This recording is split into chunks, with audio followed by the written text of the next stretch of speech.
ತಾಲೂಕಿನಲ್ಲಿ ಅದ್ದೂರಿಯಾಗಿ 2ನೇ ಕನ್ನಡ ಸಾಹಿತ್ಯ ಪರಿಷತ್ ಸಮ್ಮೇಳನ ಆಚರಣೆ ಮಾಡಲಾಗುತ್ತಿದೆ. ಆದರೆ ಒಂದಲ್ಲ ಒಂದು ರೀತಿಯಲ್ಲಿ ಗೊಂದಲದ ಗೂಡಗಿದೆ. ಪುರಸಭೆಯು ನೋಟಸ್ನಲ್ಲಿ ಸೀಮಿತವಾದ ಕನ್ನಡ ಸಾಹಿತ್ಯ ಸಮ್ಮೇಳನದ ದಿನಾಂಕವನ್ನು 23 ಮಾರ್ಚ್ 2026 ಎಂದು ಮುದ್ರಿಸಿರುವುದು ಸಾರ್ವಜನಿಕ ವಲಯದಲ್ಲಿ ಹಾಗೂ ಪಟ್ಟಣದ ವರ್ತಕರಿಗೆ ಗೊಂದಲಕ್ಕೆ ಕಾರಣವಾಗಿರುವುದಂತೂ ಸತ್ಯ.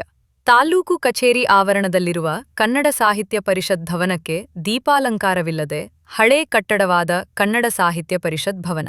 ಸಾಹಿತ್ಯ ಪರಿಷತ್ತಿನ ಕಟ್ಟಡದ ಮೇಲೆ ಕನ್ನಡದ ಧ್ವಜವನ್ನೂ ಹಾರಿಸದೆ, ಸಾಹಿತ್ಯ ಭವನದ ಒಳಗಿರುವ ದೇಶಪ್ರೇಮಿಗಳ ಭಾವಚಿತ್ರಕ್ಕೆ ಹೂವಿನ ಮಾಲೆ ಹಾಕದೆ, ಕನ್ನಡಾಂಬೆಯ ಫೋಟೋ ಇಟ್ಟು ಪೂಜೆ ಮಾಡದೆ ಅಪಮಾನ ಮಾಡಿರುವ ಕನ್ನಡ ಸಾಹಿತ್ಯ ಪರಿಷತ್ ತಾಲೂಕು ಘಟಕ ಸಾರ್ವಜನಿಕರಲ್ಲಿ ಗೊಂದಲ ಮೂಡಿಸಿದ ಪುರಸಭೆ ನೋಟಿಸ್.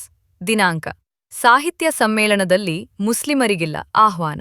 ಸೋಷಿಯಲ್ ಮೀಡಿಯಾದಲ್ಲಿ ಬೇಸರ ವ್ಯಕ್ತಪಡಿಸಿರುವ ಮುಸಲ್ಮಾನ್ ಮುಖಂಡರು, ಕನ್ನಡಾಂಬೆಯ ಫೋಟೋ ಇಟ್ಟು ಪೂಜೆ ಮಾಡದೆ ಅಪಮಾನ ಮಾಡಿರುವ ಕನ್ನಡ ಸಾಹಿತ್ಯ ಪರಿಷತ್ ತಾಲೂಕು ಘಟಕ ಸಾರ್ವಜನಿಕರಲ್ಲಿ ಗೊಂದಲ ಮೂಡಿಸಿದ ಪುರಸಭೆ ನೋಟಿಸ್. ದಿನಾಂಕ: ಸಾಹಿತ್ಯ ಸಮ್ಮೇಳನದಲ್ಲಿ ಮುಸ್ಲಿಮರಿಗಿಲ್ಲ ಆಹ್ವಾನ. ಸೋಷಿಯಲ್ ಮೀಡಿಯಾದಲ್ಲಿ ವ್ಯಕ್ತಪಡಿಸಿರುವ ಮುಸಲ್ಮಾನ್ ಮುಖಂಡರು ತಾಲೂಕು ಮಟ್ಟದ ಪತ್ರಕರ್ತರ ಫೇಸ್ಬುಕ್ನಲ್ಲೂ ಸಾಹಿತ್ಯ ಸಮ್ಮೇಳನದ ಬಗ್ಗೆ ಬೇಸರ ಹೊರಹಾಕಿದ್ದಾರೆ.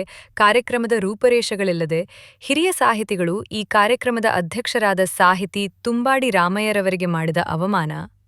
ಕಾರ್ಯಕ್ರಮದಲ್ಲಿ ಜಿಲ್ಲಾ ಮಟ್ಟದ ಅಧಿಕಾರಿಗಳು ಗೈರು ತಮ್ಮ ಅಂಗಡಿ ಮಳಿಗೆಗೆ ವಿದ್ಯುತ್ ಅಲಂಕಾರ ಹಾಗೂ ರಸ್ತೆ ಮುಂದೆ ರಂಗೋಲಿ ಹಾಕಿಸಿ ಎಂದರು. ಹಾಕಿಸಲಿಲ್ಲ ಯಾರೊಬ್ಬರು. ತಾಲೂಕು ಮಟ್ಟದ ಅಧಿಕಾರಿಗಳು ಹಾಗೂ ಕೆಲವು ಮುಖಂಡರಿಗೆ ಅಷ್ಟೇ ಸೀಮಿತವಾದ ಸಾಹಿತ್ಯ ಸಮ್ಮೇಳನ. ಕೊರಟಗೆರೆಯಲ್ಲಿ ನಡೆಯುತ್ತಿರುವ 2ನೇ ಕನ್ನಡ ಸಾಹಿತ್ಯ ಸಮ್ಮೇಳನ. ಕನ್ನಡ ಸಾಹಿತ್ಯ ಸಮ್ಮೇಳನ ಕಾರ್ಯಕ್ರಮದ ಉದ್ಘಾಟನೆಯ ನಂತರ ಚೇರುಗಳು ಖಾಲಿ.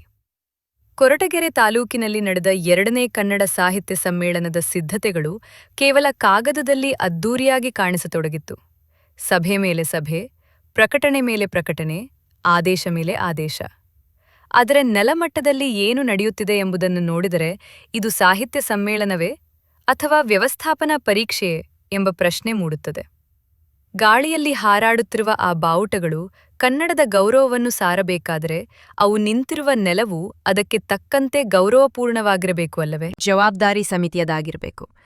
ಬಾವುಟಗಳನ್ನಟ್ಟಿ ಫೋಟೋ ತೆಗೆಯುವುದು ಸುಲಭ, ಆದರೆ ವ್ಯವಸ್ಥೆಯನ್ನು ಸರಿಪಡಿಸುವುದು, ಯೋಜನೆ ರೂಪಿಸುವುದು, ಸಮಯ ಪಾಲನೆ ಕಾಪಾಡುವುದು ಇದೇ ನಿಜವಾದ ಕನ್ನಡ ಸೇವೆ.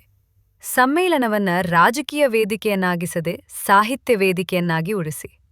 ಸಾಹಿತ್ಯ ಸಮ್ಮೇಳನವು ಕನ್ನಡದ ಗೌರವವನ್ನು ಹೆಚ್ಚಿಸಬೇಕೇ ಹೊರತು ಆಡಳಿತದ ಅಸಮರ್ಪಕತೆಯನ್ನು ಬಯಲಿಗೆಳೆಯುವ ವೇದಿಕೆಯಾಗಿ ಬದಲಾಗಬಾರದು. ಕನ್ನಡದ ಹೆಸರಿನಲ್ಲಿ ಕಾರ್ಯಕ್ರಮ ನಡೆಸುವುದು ದೊಡ್ಡ ಮಾತಲ್ಲ, ಕನ್ನಡದ ಆತ್ಮವನ್ನ ಕಾಪಾಡುವುದು ದೊಡ್ಡ ಜವಾಬ್ದಾರಿ ಎಂದು ಕನ್ನಡಪರ ಚಿಂತಕರ ಮಾತಾಗಿದೆ.